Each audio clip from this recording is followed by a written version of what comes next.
he also emphasized that we have to develop this, what Joshua would call the desire to awaken, the desire to be committed to that, because it will require devotion and discipline.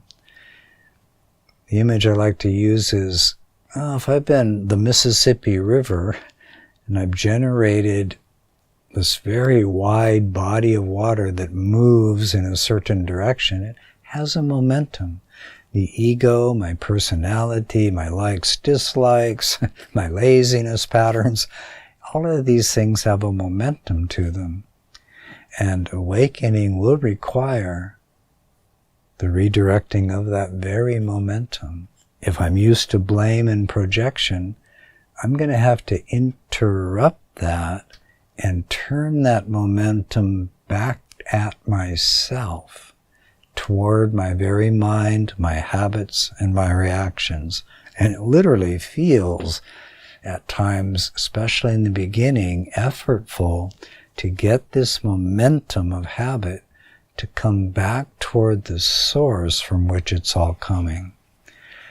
If we don't desire and fan the flames of that desire, our deepest devotion, in the moments when we most really need to do that, it'll be difficult to do so, and so much easier to just give in to the blame, the victimhood, the projection, the gossip, the attack, all of the very things that simply, once again, reinforce this belief that I am a separate being, that something's being done to me. So we do need to cultivate desire, which grows in internal strength and a commitment. So desire is the first factor.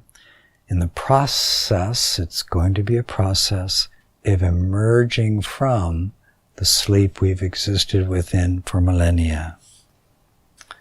The second important item that he reveals for us here is about fear. Again, most human beings never pause to question, to ask, to be curious about these two fundamental energies, desire, fear.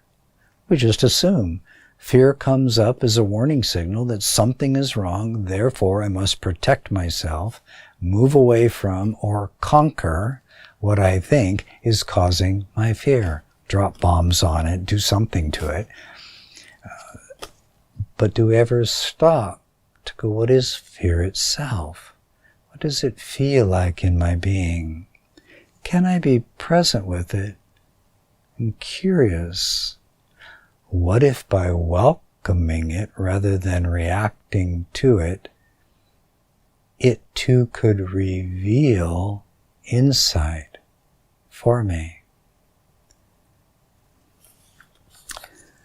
And he tells us this important truth. Fear is the only energy which can separate you from the kingdom.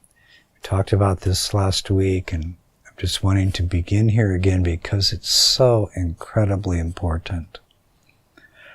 Am I using spirituality to try to get away from fear, doubt, insecurity, all of the manifestations of fear? Because Joshua actually insists that we're going to have to learn to turn back toward it, to welcome it, to breathe with it, to see what it's actually made of. We'll need to become the love that can enfold even this core energy that is the only energy that can separate me from the kingdom.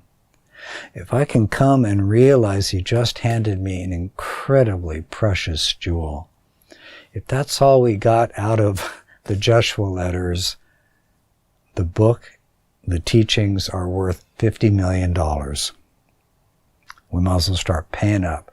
If we get this jewel out of it, oh my God, the thing I've been running from fearing fear itself, trying to avoid it, trying to create my life so that I never experience fear. Got enough money in the bank. Got to live in the same house. Keep the same people about me. Can't let a brand new idea come in. Oh my God, then I'm in the unknown. Can't let the unknown in. I've got to keep it known. Got to keep it controlled. Underneath it, I have a relationship of fear itself.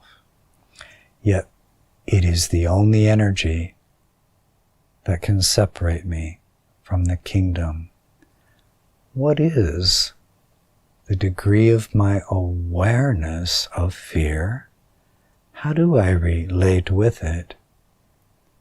And how deeply have I examined what I have habitually been most afraid of?